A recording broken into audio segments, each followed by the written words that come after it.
تھا کہ وہ قابل ذکر چیز ہی نہیں تھا. ایک وقت وہ تھا انسان کے اوپر کا اس کا تصور بھی نہیں تھا. اور تصور ہوتا بھی کیا، تصور کرنے کے لیے ذہن چاہیے. یعنی انسان ہی نہیں تھا، تصور نہیں تھا. ایک وہ وقت بھی گزرا تھا. هل اتى على الانسان حين من الدهر لم يكن شيئا مذكورا. پھر آگے آیا انا خلقنا الانسان من نطفة امشاج نبتليه. اللہ فرماتا ہے پھر ہم نے انسان کو پیدا کیا کس چیز سے؟ ملی ہوئی منی سے، یعنی ملے ہوئے گندے پانی سے. اور آج ہم اپنی تھوڑی سی زندگی میں دنیا میں آئے، دنیا کے طریقے سے بھی زندگی گزار کر چلے جاتے ہیں. کچھ ایسے لوگ بھی ہیں دنیا میں آئے لیکن مرضی مولا کے تحت اپنی زندگی گزار کر جاتے ہیں. اللہ رب العزت ان لوگوں کو جو اللہ کی مرضی کے تحت اپنی زندگی گزار کر جاتے ہیں تو اللہ ان کے جانوں کی بھی قسم قرآن میں کھاتا ہے. لا اقسم بالنفس اللوامہ. اللہ نے فرمایا مجھے قسم ہے اس ذات کی، ان نفوس کی، ان جانوں اور روحوں کی کہ جنہوں نے اپنی زندگی کو اللہ کی مرضی کے لیے گزارا. دنیا میں رہے تو اس لیے کھایا پیا کس طریقے سے جو حضور نے فرمایا تھا. قرآن کے جو احکام تھے، جو فرامین تھے، مرضی مولا کے تحت زندگی گزار کر دنیا میں رہے، اسی طریقے سے زندہ رہے، اسی طریقے سے دار فانی سے کوچ کر کر چلے گئے تو مرضی مولا کے تحت اپنی زندگی کو گزارا. اللہ رب العزت نے ایسے مراتب عطا کیے، ایسے یعنی درجے اور بلندی عطا فرمائی کہ وہ لوگ چلے گئے لیکن ان کا نام لینے والے آج بھی زندہ ہیں، قیامت تک رہیں گے. بڑے سے بڑے نواب بادشاہ گزر گئے. آپ نے دیکھا ہوگا کبھی ہم دلی کا لال قلعہ دیکھنے جاتے ہیں، کبھی آگرے کا تاج محل دیکھنے جاتے ہیں، کبھی قطب مینار کو دیکھنے جاتے ہیں. بڑے بڑے نوابوں کی آپ نے حویلیاں کوٹھیاں سنی ہوگی. آج وہ وقت ہے وہ لوگ چلے گئے. کبھی ان کا سکہ چلتا تھا، ان کے لفظوں پر رعایا اکٹھی ہو جایا کرتی تھی. ان کا حکم یعنی ایک پتھر کی لکیر کے طرح ہوا کرتا تھا. لیکن آج وہ وقت ہے کہ ان کی قبروں پر جا کر دیکھ لو، دھتوروں کے پیڑ کھڑے ہوئے ہیں، کوئی فاتحہ پڑھنے والا نہیں ہے، ان کا نام لیوا نہیں ہے. کیوں؟ انہوں نے اپنی زندگی کو اپنے تحت گزارا، اپنی مرضی کے لیے گزارا. اللہ کے لیے گزار کر نہیں گئے. اللہ کے لیے گزار کر گئے عبد القادر گئے. ان کی زندگی کو پڑھو جس طریقے سے انہوں نے اپنی زندگی گزاری. آج ہم ان کا چرچا کر رہے ہیں، ان کا نام لے رہے ہیں اور ان کے نام پر 11ویں شریف کی فاتحہ کرتے ہیں. کیوں؟ اس لیے انہوں نے اپنی زندگی کا ہر لمحہ، ہر وقت، منٹ، سیکنڈ ہر اللہ کی یاد میں گزارا. کہیں آپ کی روایتوں میں یہ ملتا ہے کہ آپ نے 18 سال تک یعنی کہ درس نظامی اور علوم ظاہریتین حاصل کیا اور 25 سال تک مدائے عراق کے جنگلوں میں گم رہ کر اللہ کی عبادت ریاضت کی اور اللہ کے قریب ہو گئے. آج ہم تقریروں میں یہ سے تو سنتے ہیں، بہت مزہ آتا ہے کہ غوث اعظم نے 12 سال کی ڈوبی ہوئی کشتی کو نکال دیا. کبھی ایک وقت میں 70 مریدوں کو یہاں حاصل ہو گئے. یہ بھی خوب سنتے ہیں. یہ ساری باتیں صحیح ہیں، پر یہ مرتبہ، یہ طاقتیں انہیں ملی کیوں؟ اس پوائنٹ پہ ہم کبھی نہیں پہنچتے ہیں. اس نظریہ ہمارا وہاں نہیں جاتا ہے کہ طاقت اللہ نے ایسی کیوں دی کہ یعنی یہ کہہ رہے ہیں میں مشرق میں ہوں، مغرب میں بھی دیکھتا ہوں، پوری دنیا کو اس طریقے سے ملاحظہ کرتا ہوں جیسے ہتھیلی کڑائی کا دانا.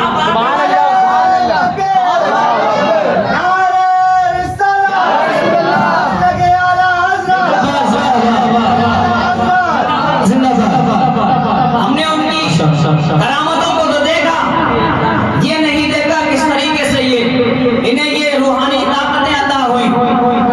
حضور فرماتے ہیں، اللہ کے پیارے محبوب دانے غیوب صلی اللہ علیہ وسلم ارشاد فرماتے ہیں، بندہ جب فرائض کی ادائیگی کرتا ہے، نمازوں کو ادا کرتا ہے، روزوں کو رکھتا ہے، زکات دیتا ہے، جو شریعت کے قانون ہیں ان کے طور طریقے سے زندگی گزارتا ہے، بندہ یہ کرتا ہے، نوافل کی کثرت کرتا ہے، زیادتی یعنی اوور ڈیوٹی اللہ کے لیے کرتا ہے،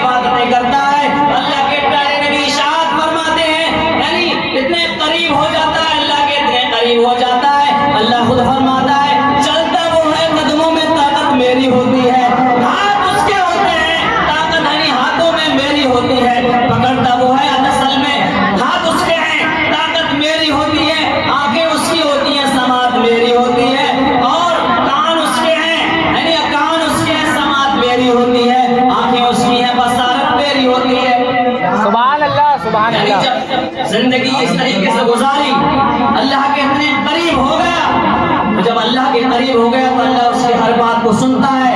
یہی غوث اعظم کی سیرت میں ملتا ہے، ان کی زندگی میں ملتا ہے.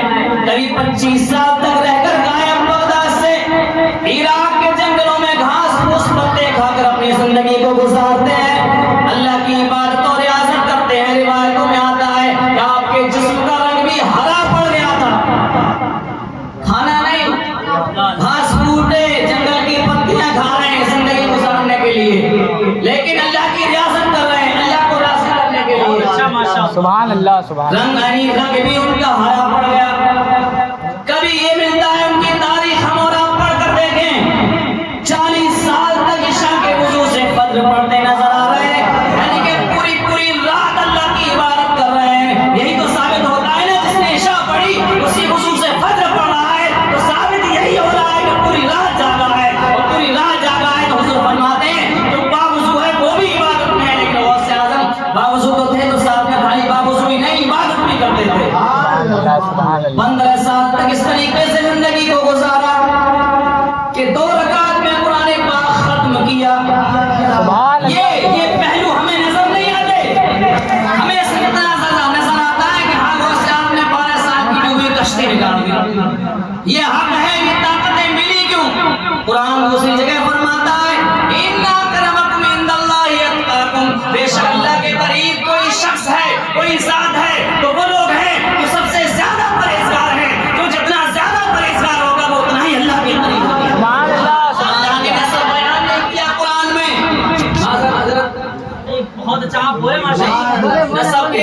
نسب بیان نہیں کیا کہ اس کو نبوت کے خاندان نبوت سے ہونا ضروری ہے اللہ کے قریب ہونے کے لیے. نوح کا بیٹا ایمان نہیں لایا، سگا یعنی نبی کا لڑکا ہے.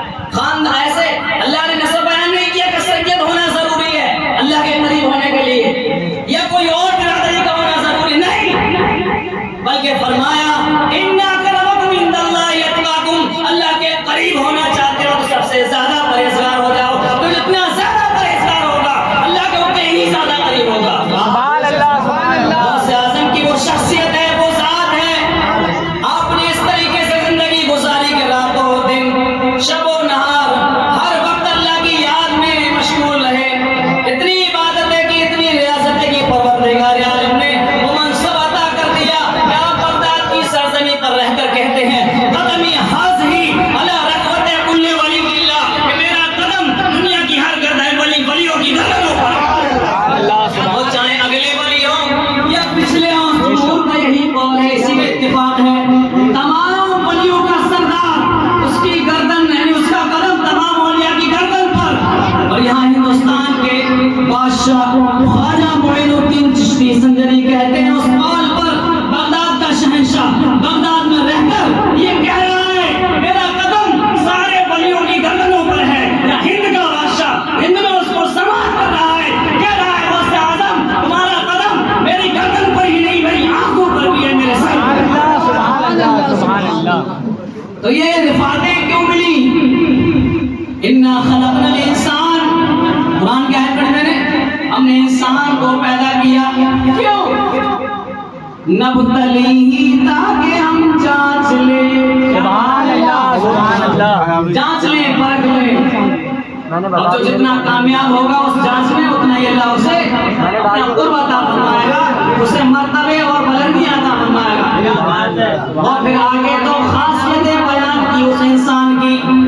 نبتلیہ فجعلناہ سمیعا بصیرا، تو ہم نے اس کو دیکھنے والا اور سننے والا بنایا. بے شک یہ جو لفظ ہے اس کا ہے نبتلیہ، اس سے کا جناب تعلیم کا، اس سے کی اگر تفسیر کی جائے اس جگہ پر بے شک تو گھنٹوں گزر جائیں گے صرف اسی لفظ میں. بے شک اللہ کی تعظیم ساری مخلوق ہے. بے شک 18,000 مخلوق اللہ نے پیدا کی، اس نبتلیہ میں سب شامل ہے. اس طریقے سے بھی کہ بندہ اپنے والدہ کے ساتھ کیا کر رہا ہے، اپنے پڑوسیوں کا حق ادا کر رہا ہے نہیں، زندگی اس طور سے گزار رہا ہے نہیں جو سرکار نے بتایا. یہ ساری چیزیں اس میں شامل ہیں. اب میں زیادہ وضاحت نہیں کروں کیونکہ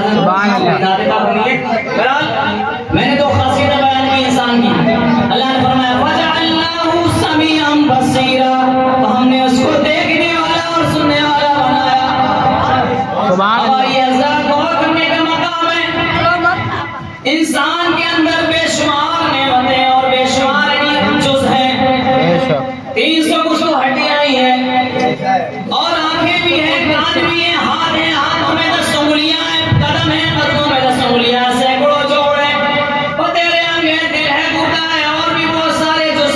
جسم کے اندر ہے، لیکن اللہ نے تمام کو چھوڑ کر سب کا مستثنا کر کے صرف آنکھوں اور کانوں کا کیوں ہی بیان کیا؟ سبحان اللہ سبحان اللہ. شامل ہے، یہ 32-34 دانت ہوتے ہیں، یہ بھی اس میں شامل ہیں، لیکن ذکر ہوا تو صرف آنکھ کا اور کان کا، ان دو خاصیتوں کو کیوں بیان کیا؟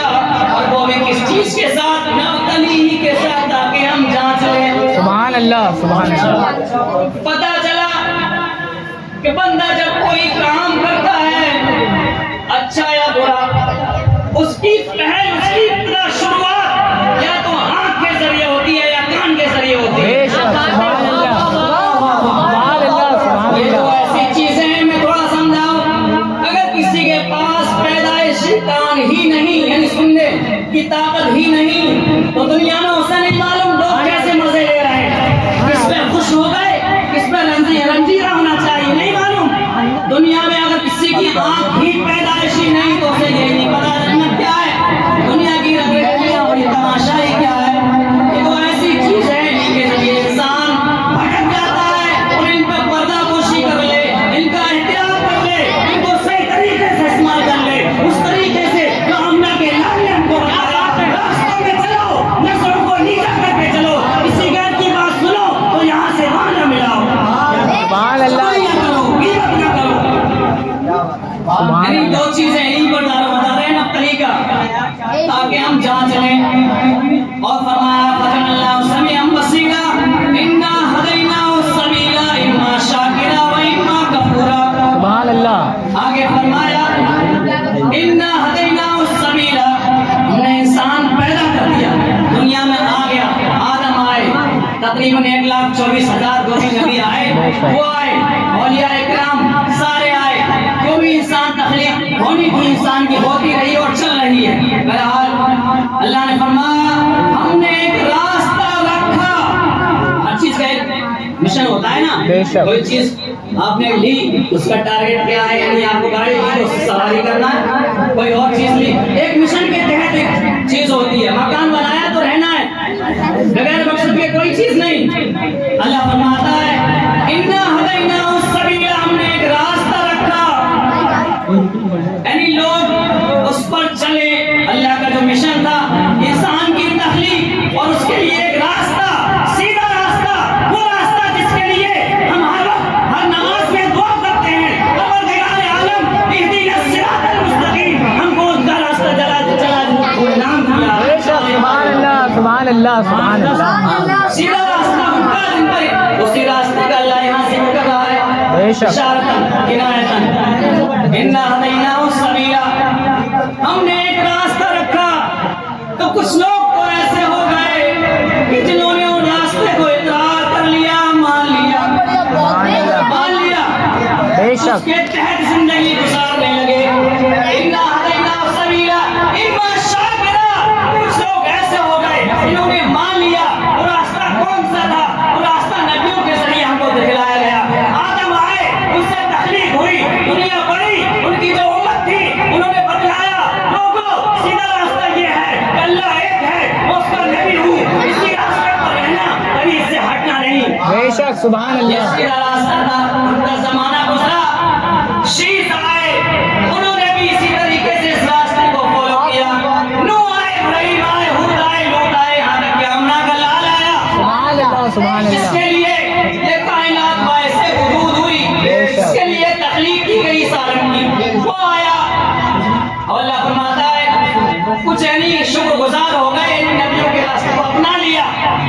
اس اپنانے کا کیا ہے انعام؟ اللہ فرماتا ہے آگے ہے، لیکن میں ایسے بتا دیتا ہوں، نبی آپ سبھی جانتے ہیں سیدھے راستے. لیکن کچھ لوگ ایسے ہو گئے کہ جنہوں نے انکار کر دیا.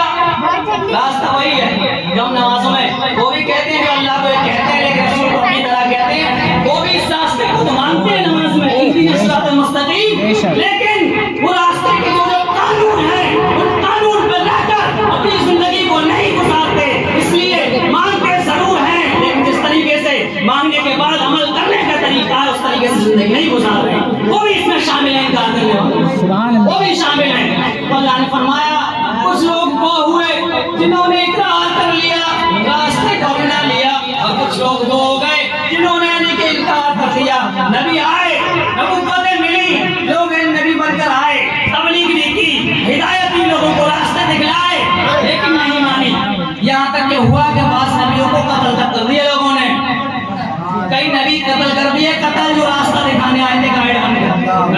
کے لیے انکار کیا.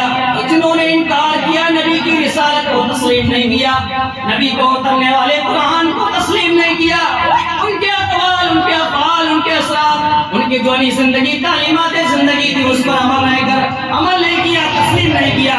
اللہ فرماتا ہے وہ لوگ جنہوں نے انکار کر دیا ان چیزوں کا, اللہ کو ایک مانا لیکن رسول کو نہیں مانا. یعنی قرآن تو یہاں تک کہتا ہے ماننے کی باری آئی من کے تو رسول فقط اللہ, اللہ کی اطاعت کرنا ہے تو پہلے رسول کی اطاعت کرو. گویا کہ اس راستے میں چلنے کے لیے پہلے رسول کو فالو کرنا پڑے گا, رسول کو فالو کرو گے تبھی وہ سیدھا راستہ بنے. بہت اچھا. جنہوں نے انکار کر دیا اصل میں ان کا بتاؤں گا چند ہی منٹوں میں, پھر اپنی گفتگو ختم کروں گا. جنہوں نے انکار کر دیا ان کا انجام کیا ہے؟ اگر وہ انجام سوچ لیں خود, قرآن پڑھتے ہیں وہ بھی سوچ لیں انجام, تو میرا یہ دعویٰ یقین ہے جب قرآن ایسی کتاب, کھلی کتاب, تبیان لکل شیء ہے, اس میں ہر چیز کا کھلا بیان ہے, تو ضرور وہ ہدایت پائیں گے. لیکن وہ سمجھنے کی کوشش نہیں کر رہے ہیں. اِنَّا أَعْتَدْنَا لِلْكَافِرِينَ سَلَاسِلَ وَأَغْلَالًا سَعِيرًا. اللہ فرماتا ہے ہم نے وہ لوگ جنہوں نے انکار کر دیا, یعنی کہ وہ دوسرے مذہب کے لوگ انکار کر دیا, رسول کی رسالت کو نہیں مانا, ان میں ابو جہل بھی شامل ہے, اور آج کے لوگ بھی شامل ہیں جو نبی کو اپنی طرح کہتے ہیں, وہ بھی ابو جہل کی فہرست میں ہوں گے, وہ بھی ابو جہل کی لسٹ میں ہوں گے, کیونکہ انہوں نے بھی نہیں مانا. ہم یعنی اس آیت کی وضاحت کروں, اللہ فرماتا ہے اِنَّا أَعْتَدْنَا لِلْكَافِرِينَ أَغْلَالًا وَسَعِيرًا. ہم نے ان لوگوں کے لیے جنہوں نے انکار کر دیا جہنم میں توق تیار کر رکھا ہے. سبحان اللہ. توق یعنی یہ گلے میں ڈالنے کا سامان ہوگا جہنمی. میں صرف اس لفظ کی وضاحت کروں. امام غزالی رحمۃ اللہ تعالیٰ علیہ اپنی کتاب مکاشفۃ العلوم میں نقل کرتے ہیں کہ بروز محشر جب حشر قائم ہوگا اور حساب و کتاب ہو رہا ہوگا, سب سن رہے ہیں نا, ختم کر دی جائے, بڑا پوائنٹ کی باتیں ہیں, اگر عمل کر لو گے تو کامیاب ہو جاؤ گے. امام غزالی چوتھی صدی ہجری کے مجدد, وہ کہتے ہیں, تفسیر بیان کرتے ہیں کہ جہنم کو لایا جائے گا, محشر قائم ہوگا, حشر حساب و کتاب, جہنم کو کھینچ کر لایا جا رہا ہوگا. ایسا موسم ہوگا, ایسا وقت ہوگا کہ 70,000 یعنی زنجیریں لگامیں جہنم کو لگی ہوں گی, ہر رسی پر 70,000 فرشتے ہوں گے. اس گڈھے کو کھینچ کر جہنم یعنی کھینچ کر اس میدان محشر میں لایا جائے گا لوگوں کو ڈرانے کے لیے. آج دنیا میں کہتے ہیں ارے دیکھ لیں گے, سب دیکھ لیں گے, مارنے ہی تو ہے, پٹ لیں گے تھوڑا, انہیں ڈرایا جائے گا. ایسے ڈریں گے, قرآن کہتا ہے انہا ترمی بالشرر کالقصر, جہنم محلوں جیسی چنگاریاں دیکھ رہی ہوگی. اللہ کی قسم, یہ قرآن کی آیت ہے. محل دیکھا ہے لال قلعہ, اپنے محل دیکھے ہوں گے, ایک ایک چنگاری محلوں کے برابر ہوگی, اور جہنم اس طریقے سے اوپر کو اپنی آگ بھیج رہی ہوگی, وہ جا کے ٹوٹ کر لوگوں پر گر پڑے گی. لوگ دہشت زدہ ہوں گے. ہم نے جو بار بار سن رکھا ہے, سنتے ہیں کسی کا پسینہ گھٹنوں تک ہوگا, کسی کا ناف تک, کسی کا کمر تک, کوئی گردن تک, کوئی ڈوب رہا ہوگا. کیوں؟ اس لیے کہ سورج کی سوا نیزے کی دوری پر ہوگا. جہنم قریب آ گئی ہوگی تو وہ پسینہ نہیں ہوگا, وہ جسم کے اندر کی چربی پگھل کر باہر آ جائے گی. جو ہمارے اندر گوشت کے ریزے ہیں, جو یعنی چربی ہے, جو بھی چکنی ہے, سب پگھل کر باہر پسینے کی طرح نکل جائے گی. سارے لوگوں کی نکلے گی. آپ کو پتا ہے چربی پگھلتی ہے تھوڑی سی چربی کتنا دیر بن جاتا ہے. جسموں کی چربی نکلے گی تو اتنا پانی کھڑا ہو جائے گا کہ لوگ اسی پانی میں ڈوب رہے ہیں. بہرحال اس وقت میں جہنم کھینچ کر لائی جائے گی. اس وقت حضرت جبرائیل کو حکم ہوگا, جبرائیل ایک آگ کی کرسی لاؤ. جبرائیل کرسی لائیں گے, آگ کی کرسی, اس پر شیطان لعین کو بٹھایا جائے گا. اس کے گلے میں لعنت کا توق پڑا ہوا ہوگا. جبرائیل کے ساتھ 70,000 فرشتے ہوں گے. جبرائیل وہ فرشتہ, وہ سید الملائکہ ہے, تمام فرشتوں کا سردار ہے, جس کا ایک پر مشرق میں ہوتا ہے, دوسرا مغرب میں ہوتا ہے. پل میں چاہے زمین کو الٹ کر پلٹ کر رکھ دے, آسمان کو زمین پر لا دے, زمین کو اوپر پہنچا دے. وہ فرشتہ جو تمام فرشتوں کا سردار ہے, وہ فرشتہ اس کرسی کو جنبش بھی نہیں دے سکے گا. امام غزالی نے کہا سبحان اللہ. ہلا نہیں سکے گا اس کرسی کو. اس کے ان کے ساتھ 40,000 اور بھی فرشتے ہوں گے. آپ نے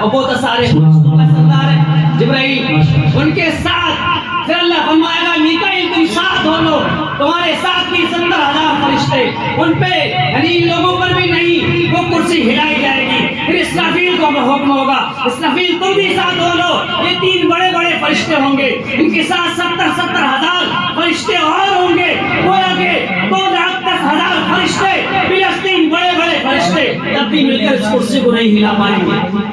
تو اللہ فرمائے گا اے جبرائیل میکائیل اسرافیل جتنے میرے تمام فرشتے ہیں نا لا اسے ہم شمار نہیں کر سکتے. کوئی حساب لگا سکتا کتنے فرشتے ہیں؟ نہیں. اللہ فرمائے گا جتنے میرے تمام فرشتے ہیں اتنے میں اور پیدا کر دوں تب بھی اس کرسی کو نہیں ہلا سکتے. پھینکنے کی بات تو دور ہے. سبحان اللہ. تب عرض کریں گے فرشتے پروردگار ایسا کون سا وزن ہے اس میں کہ ہم ملائکہ ہو کر فرشتے ہو کر ہلا نہیں پا رہے ہیں. مولا فرمائے گا اے جبرائیل میکائیل اسرافیل اس لیے کہ اس کے گلے میں لعنت کا طوق ہے. اللہ نے لعنت فرمائی ہے. اور یہ لعنت کا طوق ڈالا کیوں گیا؟ آپ نے یہ بھی بارہا سنا ہوگا. حضرت آدم کے پتلے کو سجدہ کرایا گیا تھا. سارے فرشتوں نے سجدہ کیا سوائے ابلیس کے. ابلیس کو لعنتی قرار دے کر جنت سے نیچے پھینک دیا گیا. نافرمانی کی اللہ کے حکم کی. سجدہ کرایا کیوں جا رہا تھا؟ وجہ یہ ہے اصل پوائنٹ یہ ہے سجدہ آدم کے پتلے کو تو کرایا گیا تھا پر کرایا کیوں گیا تھا؟ اس لیے اس وقت حضرت محمد مصطفیٰ علیہ الصلوۃ والتسلیم کا نور آدم کے پتلے کے اندر موجود تھا. اس وقت نبی کے نور کی یعنی کہ فالوورز اس وقت نہیں تھے. معلوم نہیں تھا کہ اس میں نبی کا نور ہے. اس وقت اگر انجانے میں کوئی مصطفیٰ کے نور کی توہین کر دے اس وقت بھی اس کے لیے اتنی بڑی سزا ہے کہ جہنم میں ایسا طوق اس کے لیے پہنایا جائے گا. اب نبی برحق نبی آخر الزمان دنیا کی سطح پر زمین کے اوپر تشریف لے آئے اور پیدا ہو گئے. 63 سال رہ کر اس زمین پر چلے گئے. اب کوئی آمنہ کے لال کو اپنی طرح کہے ان کے یعنی شاعرانہ گستاخیاں کرے اب اس کا کیا عالم ہوگا؟